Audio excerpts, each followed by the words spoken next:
بلوچستان کے شہر خاران سے ہمارے نمائندہ سعید ملنگزئی کی رپورٹ کے مطابق 8 سال سے لاپتہ رحیم الدین بلوچ اور دیگر کی جبری گمشدگی کے خلاف نواب اکبر خان بگٹی شہید اسٹیڈیم خاران سے رشتہ داروں، سول سوسائٹی، سیاسی جماعتوں کی جانب سے ریلی نکالی گئی، جو مختلف سڑکوں پر گشت کرتے ہوئے پریس کلب خاران کے سامنے احتجاجی مظاہرے کی شکل اختیار کر گیا۔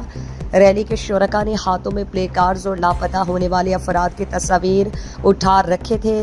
ریلی کی حمایت بلوچ یکجہتی کمیٹی اور سیاسی جماعتوں نے کیا تھا۔ احتجاجی ریلی سے خطاب کرتے ہوئے مقررین نے کہا کہ لاپتہ افراد کے اہل خانہ اپنے پیاروں کی عدم بازیابی کی وجہ سے شدید ذہنی کرب اور اذیت میں شکار ہیں۔ انہوں نے مطالبہ کرتے ہوئے کہا کہ سینکڑوں کی تعداد میں ہمارے پیاروں کو جبری طور پر لاپتہ کیا گیا ہے۔ کئی سال گزر گئے ہیں، لاپتہ ہمارے پیاروں کو نہ تو چھوڑا جا رہا ہے اور نہ ہی کسی عدالت میں پیش کیا جا رہا ہے۔